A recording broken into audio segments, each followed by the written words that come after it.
Don't ruin my traditional honeymoon. I am not going to die. Those were Daddy's last words. I'm leaving before daybreak. Okay?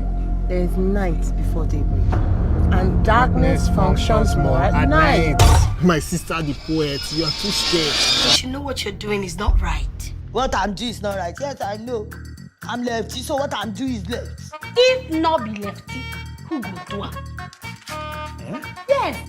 If you like, put her inside vote with padlock. Lefty, she go play. The wife of the man you're trying to rubbish. Or you need to be a little more specific because there are many men who want to be ruined by me. I design underwear.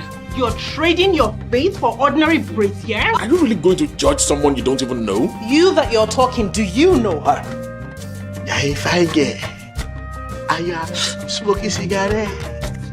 If you know, you know. This is my sister. This is supposed to be me now. I definitely don't know you. Already people don't be lying now. I don't know this young man. Mommy. Bye, Bata. What did do you? Tell about your job. My name is Sumi. What if you are you? Oh, Jerry. What's your man, Jerry? I don't mind sharing. No, shake the lock of my I'm going to have to find a way to survive in the streets on my own. Do you know that you are the sweetest woman I have ever had? Patrick the Christ. And the sweetest woman I will always have. Yo! One would hardly see any woman with a natural hair these days. All we have is bone straight hair, fake bum bum. Rolly, you're not a kid. I just want to have a taste. Oh, this is very common, I must point out.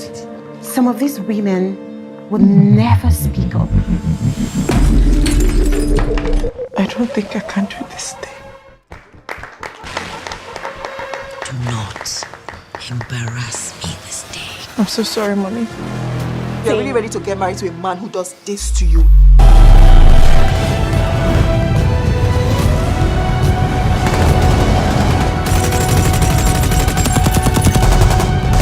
You forget you do not have full control.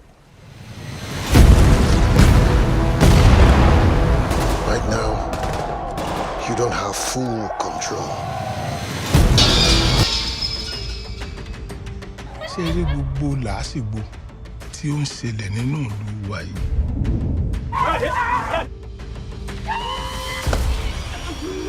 Ìbínú àkàlà ló fa gbogbo.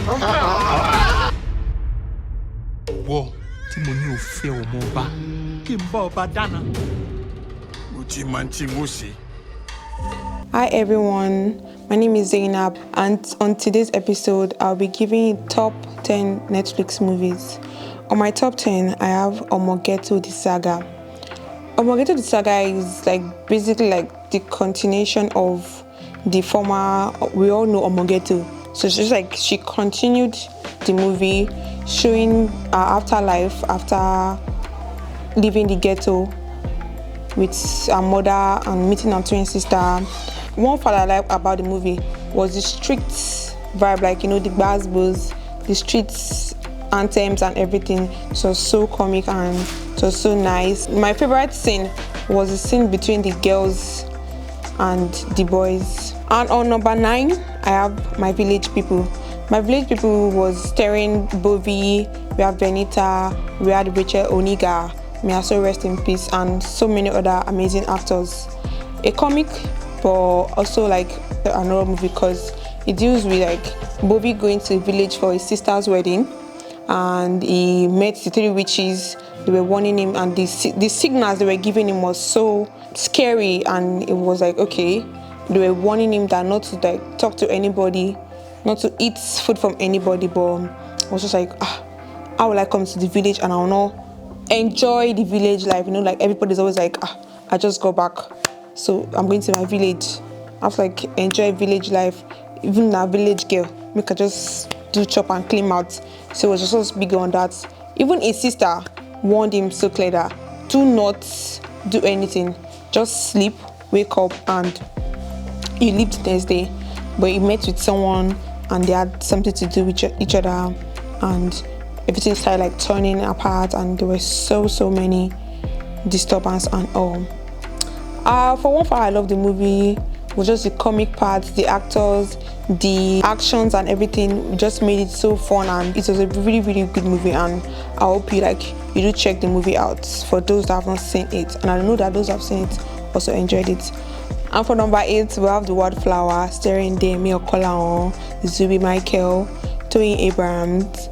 And for this movie, it was basically like 3 different people having issue with just one person, an issue of like abuse and rape and all. And one thing about this movie that made me love the movie was the fact that it also enlightened women that if someone rapes you, you don't just like, okay, this person has raped me, I just have to like accept the fact. If I'm pregnant, I'm pregnant. You can go to the hospital. There are like tests they do for rape cases and all, and they run through and they know if anything has been damaged or not and what they can do to it. And I do employ women to like watch the movie and learn from it. And it also talks about abuse, because Toyin Abrams was married to Nusa in the movie, Nusa Rex, and her husband kept domestic violence, beating her, but she just kept telling her children that it's my husband, I've married to him, because of his beating me, do I want to leave him? So I feel like there were so many cases of domestic violence, and because she later died in the movie due to domestic violence. Leave the man that is abusing you. Any man that raises his hand to beat him, leave him. Men has come. And on number 7, we have Black Book. Black Book is talking about our Nigerian society. I feel like it's also a good movie too, talking about the kind of economy, the society we are in right now, the government, the people and all. So it's basically talking about the inner part of the politics, Nigerian economy and Nigerian army, and how everything is, how all these so-called politicians kill people and they just cover it up and act as if it's nothing, or they kill an innocent or they jail an innocent person and just cover it up for the person that actually committed the crime, if maybe it's their child or their son or something, and they just use an innocent person for a scapegoat. On number 6, we have Braided Life, starring Timini, Bimbo Ademoye, MC Lively, and so many other lovely cast. We had Bisola too.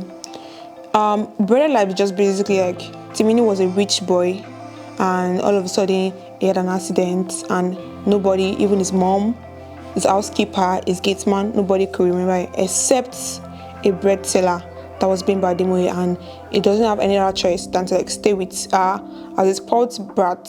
He had so many difficulties staying with her because he was not used to that kind of lifestyle, and later he had to like blend in because he doesn't have a choice, doesn't have anywhere to go.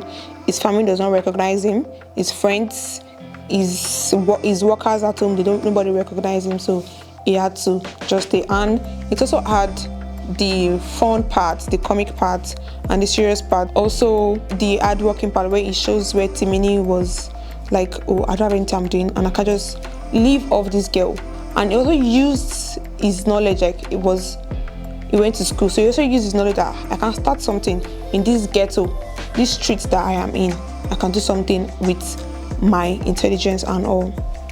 And on number 5, we have Blood Sisters. She's 2 sisters. They're not sisters basically, they're friends, but friends turned sisters. It's a wedding day, and her husband, her abusive fiancé, let me just put fiancé to become husband, beat her on wedding day, and her friend, they all got angry and all.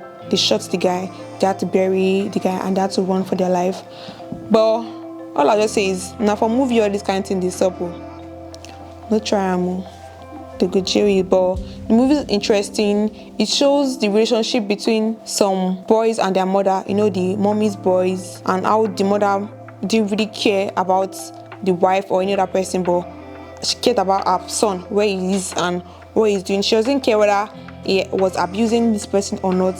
She just wanted to know where her son is. And we have so many cases like that whereby people are doing mommy's boy, mama's boy. On number 4, we have Anikulapo, The Rise of the Spectre.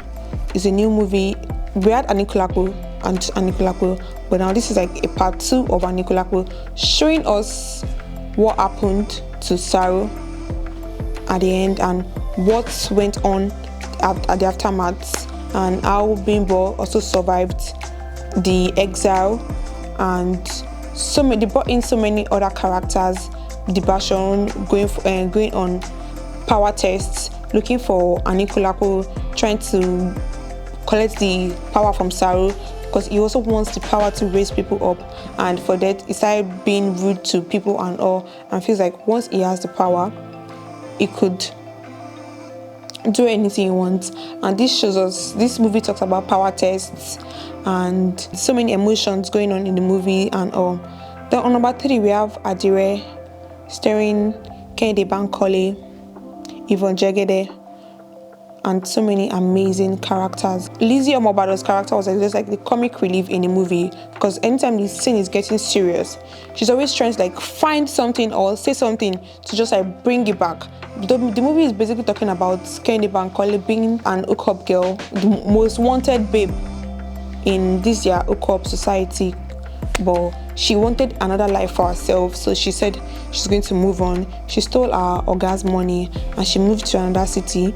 Moving to this other city is like a city where they're more of like God kind of thing and all. So they don't really like people just coming and you're dressing naked. They like when you're moderately dressed and you have good manners and all. But Kehinde Bankole, coming from where she was and the kind of person she is, she didn't really care. She just wanted to be like free and enjoy herself and do her business. So entering this town, she's meeting people, different people's husband, and like who's be this new baby just enter? People are all over her. Then the wives of the husbands are saying, because you just enter, then she indulged them in conversations and talk to them that I'm not here to talk to steal your husband. I'm just here to just do my business and live my life, and that's all. Which we have most people that they just want to like live their life, make money, and just have fun. Number 2 on my list, I have Shanty Town. Shanty Town is also talking about Nigeria too. So many things we see in Nigeria that we don't even know about, like we just like physically, but we don't know what's going on underneath everything. Politics, the economic life in the country, the social life, talking about the aristo babes that most of these politicians use as instruments amongst the same. Like there's this underground place where all of them go and they bring in all these girls, mostly like they use them for like trafficking, and they bring them and they start dancing, they start splashing money, and they use most of these people for crazy jobs. Maybe like they put bombs on their body, or they send them to other countries to carry drugs basically, or steal, or maybe the opponents in the other party, they send those girls to like do this for them. So they send them so many nasty and bad jobs to do, and basically that's what we're all facing in this country. Like we have so many people that they are sending on all those, Yoruba will say Omaron Wanishe Toru. So, and that's all for Shanty Town. And on number 1 I have Afa Mefuna and Uwapoe story, which is basically talking about the Igbo business culture, how it goes, how they work hand in hand, because all of us just know that we see Uche now just open shop and all. So I feel like this movie talks about how their businesses are being established and how one boss has like so many people working under him, and people are always wondering like, who are all these people, where they come from? It's just like basically like for what the movie entails about, it's just like showing us a farm coming from the village when his father died, and he was the next in line to take care. Like once the head of the family dies, the first boy of the family takes over, so he has to go out and work to feed the family. So we see Afam, his mother taking him to meet Odogu, and Odogu is ready to teach him the trade, and once they teach him the trade, it's going to give him freedom, give him money. But most times it's just like they just do freedom for them and they give them money and they tell them to just go and establish themselves, look for a shop, and sometimes some bosses do give shops and money. So that's why when we just see like Uchenna and Sons, it's not like he just started from nowhere or just came and say, oh, I want to start my business. They've been learning from someone, and person sends them over like, oh, you've learned from me for a very long time and I'm ready to send you off, and this is your capital, and in case you need anything that you don't have, you can come back to my shop and come and get more. And that's all for my top 10 Netflix movie, and I hope one of this movie interests you, and I hope you do watch it.